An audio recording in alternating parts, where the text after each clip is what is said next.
Welcome to the deep dive. I'm so thrilled you're joining us today because we're about to embark on a really incredible journey. Okay, let's unpack this. Today's deep dive is, well, it's a comprehensive exploration of our relationships. And I'm not just talking about the people in your life, we're talking about your relationship with yourself, with others, and even with something as fundamental as, time itself. We've gathered some truly rich sources for this, blending ancient wisdom with really sharp, modern insights, all tailored just for you. Exactly.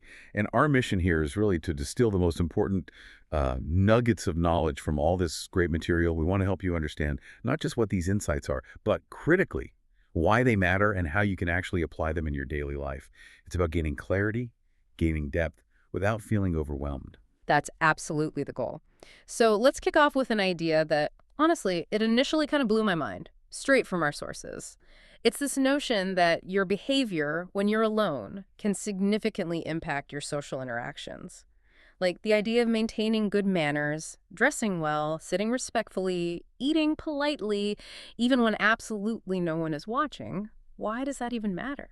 It's a fascinating insight, isn't it? And it draws deeply from the wisdom of Al-Ghazali. He suggests that by practicing good character in solitude, it becomes natural, it becomes an ingrained habit. And this prevents that mental fatigue, the drain of constantly faking it when you're around people. Yeah. Otherwise, those interactions just become exhausting, and that often leads to wanting more isolation. Right, because they're performing all the time. Exactly. And that prolonged isolation, our sources are pretty clear. It's not a good thing. It's described as psychologically damaging, even discouraged. It can actually hinder the clarity and the refinement of your own thoughts, which might seem a bit counterintuitive, maybe. That's precisely it, yeah. Hmm. The analogy given is really powerful. Extensive reading without social interaction leaves your ideas like unsharpened book pages. Hmm.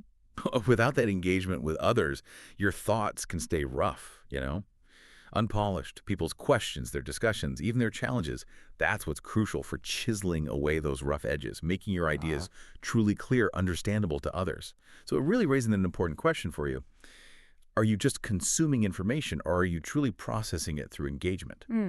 That question about processing information, it really sets the stage for our next big theme, doesn't it? Because how we engage with ideas, well, it often mirrors how we engage with people. And when it comes to human connections, our sources issue this really powerful, almost unsettling warning about attachment, or taluk. Yes, Taluk.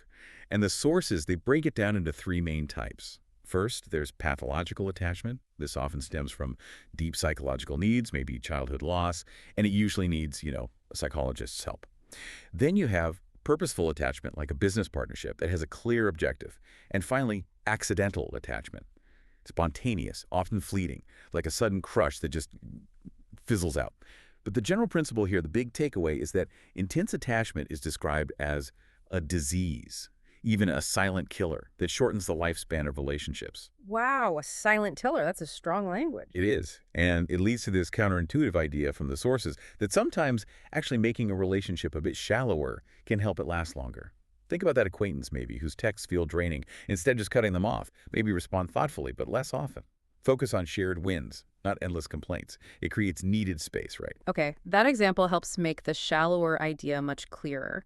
It's about managing the intensity. So when we talk about how human groups and relationships typically form, our sources show a kind of progression. Starts with primary groups, like family and childhood, that accepting embrace, then secondary groups, maybe school peers, then often work colleagues, where relationships are often, well, by circumstance. And finally, you get interest-based groups, which makes sense. The more interest you have, the wider your circle might become. Absolutely. And what's fascinating here is this dynamic the sources explore between kinship and choice.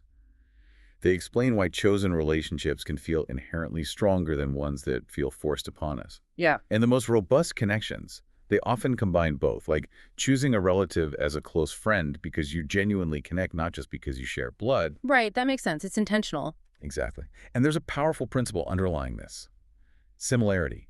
People are naturally drawn to those who resemble them. The sources give concrete examples, like if you're with a group and they remove a formal head covering, matching that informal behavior shows social intelligence. Or Uh, Al-Shafi's wisdom. If others walk, you walk. If they stand, you stand.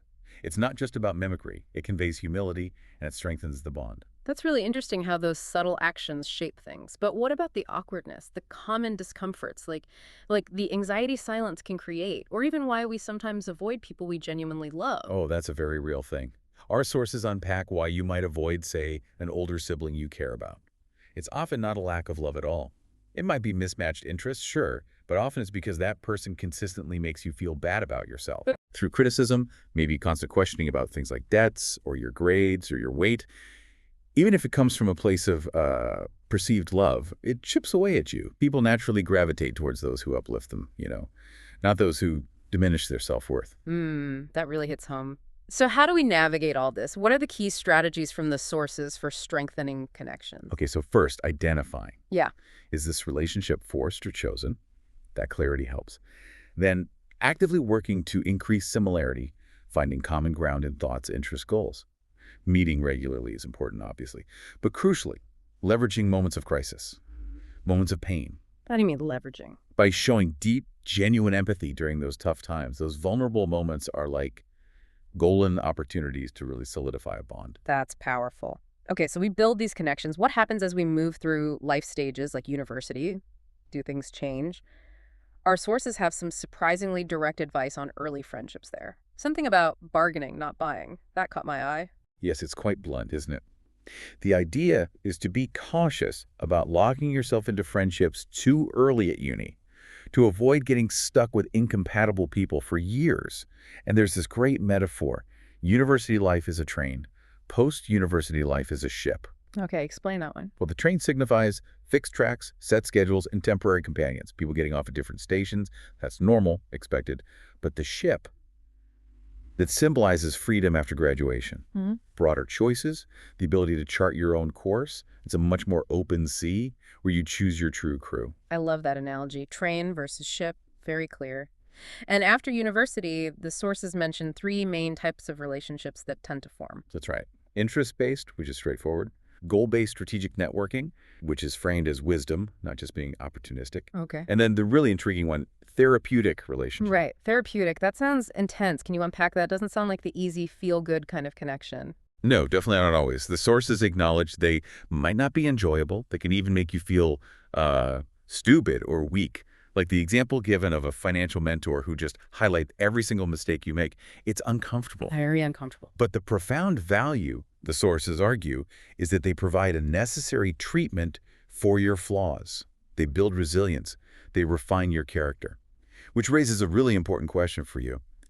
Are you willing to be uncomfortable for that kind of growth? That's a tough question. It makes you wonder, how do you know if the discomfort is actually leading to growth or if it's just damaging? Do the sources give any guidance there? That's a subtle distinction and often requires self-awareness and sometimes external perspective.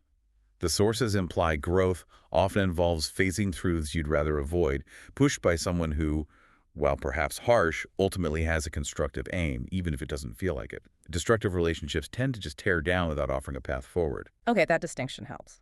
And speaking of challenges and paths, it's worth noting what the sources say about success more broadly. The university path is called the easiest and shortest route, but explicitly not the only or best one. That feels like important encouragement. Absolutely critical distinction. And then there's the concept of burnout, especially talked about in the first, say, 20 years of a career, roughly ages 20 to maybe 40. Ah, yes, burnout. How do the sources frame that? They use this metaphor of a necessary spring. The idea is the more you press, work hard, endure discomfort, push yourself early on, the higher you jump later. There's a saying quoted, "He who seeks comfort now will miss comfort later." Mm. A real emphasis on delayed gratification. Delayed gratification. But is there a limit? Yes, and that's the crucial caveat. When the pursuit of is there more? Hamid and Mazid becomes a lifelong obsession, a constant methodology. It can lead to achieving great status, high positions, but potentially celebrating alone. You might lose loved ones, neglect family along the way. Which brings up another critical question. Where is your ceiling of ambition? When is enough enough? That ambition ceiling. Wow, that's a sobering thought. It makes me think if we're pushing so hard professionally, what happens to all these relationships we've been talking about? The sources actually get into another counterintuitive idea here, that having too many relationships can actually become a burden, that quote, many brothers, many archers. Precisely. An excessively large network, the sources warn, can feel like quicksand. It can bury your truly valuable connections simply through neglect. You just can't maintain depth with everyone.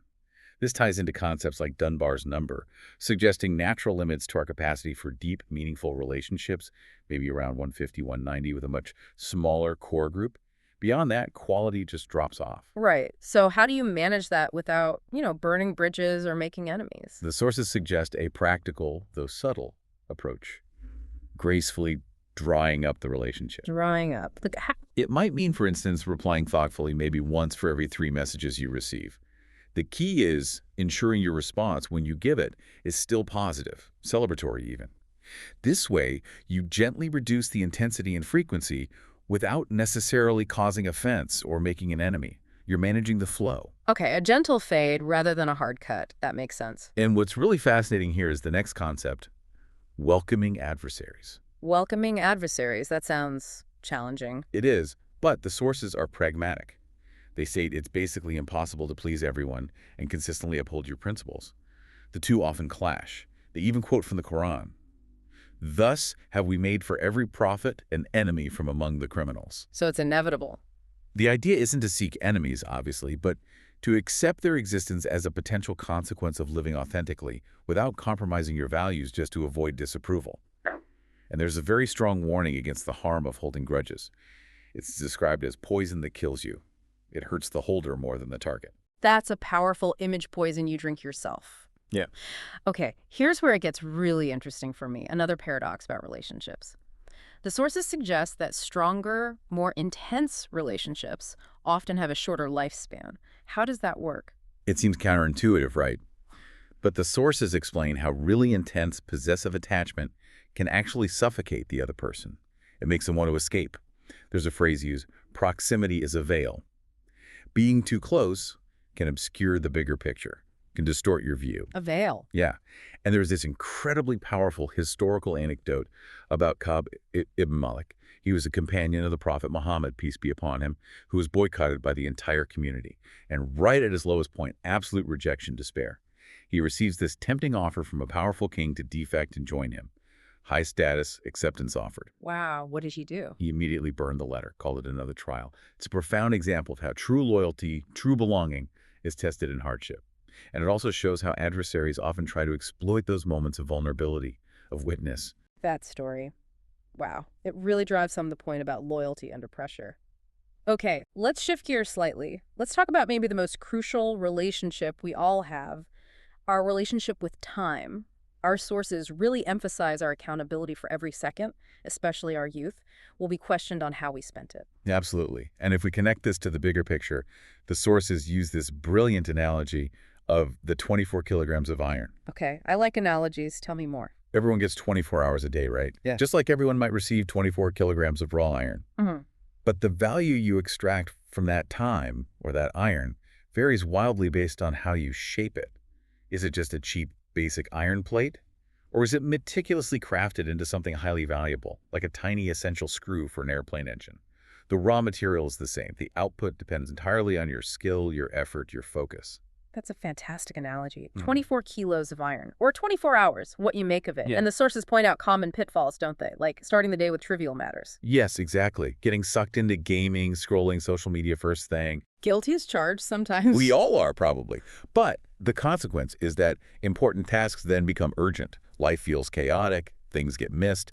Think about that last-minute Eid shopping scramble, or a small dental issue ignored until it becomes a crisis the night before an exam. It's a common pattern. So what's the alternative wisdom? Start with priorities. The sources argue that beginning with the major tasks, prayers, studies, work, family responsibilities, doesn't actually make life rigid or boring. Paradoxically, it creates more blessed time later for leisure, for enjoyment, because the important stuff is handled. Things feel calmer, more spacious. Blessed time. I like that. And there's this really impactful example given about Ahmed the doctor. As a child, he dedicated just 15 minutes daily to English and maybe 5 minutes to Quran study, tiny amounts. Okay. But consistently, over years, he achieved remarkable success later in life. It perfectly illustrates how small, consistent efforts like a tiny 2-millimeter deviation in direction now can lead to massive 2-kilometer differences down the road. Wow. 15 minutes, 5 minutes. Right. That consistency is key. That's incredibly motivating.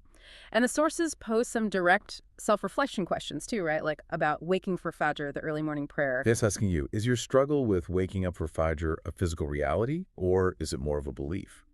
They point out how easily people wake up for an early flight they've paid for. It often comes down to perceived importance, priority. Ouch. That's a direct hit. It's meant to be thought-provoking. And the sources highlight these blessed times, like the early morning hours after Fajr. They also discuss the problems with excessive sleepless nights, just a general lack of respect for time's value. There's even an ancient ordering of priorities suggested seeking forgiveness first, then mercy, then health, then guidance, then sustenance. It provides a kind of framework for structuring your focus each day. Forgiveness, mercy, health, guidance, sustenance. That ordering is really interesting. Okay, let's pivot now to a very specific modern challenge raised in the sources. The mental health of content creators. It's posed as a direct question. Are they more susceptible to depression and anxiety? And the answer from the sources is a clear yes. Why is that? What's the core reason given? The main reason articulated is that they often end up living outside their true selves. It's compared to being an expat, someone living in a foreign land who can't fully express their authentic identity.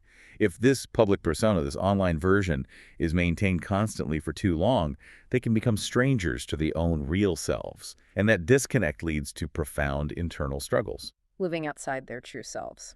That makes a lot of sense. And the sources talk about the specific pressures, the grinding gears of that world. They do. Things like constant comparison with others, metrics, followers, success, intense competitiveness, and this relentless demand for what the sources call domains, this nonstop, always-on production cycle. Keep feeding the beast. Constant production. Wow. And this fuels that inherent dilemma, quantity versus quality.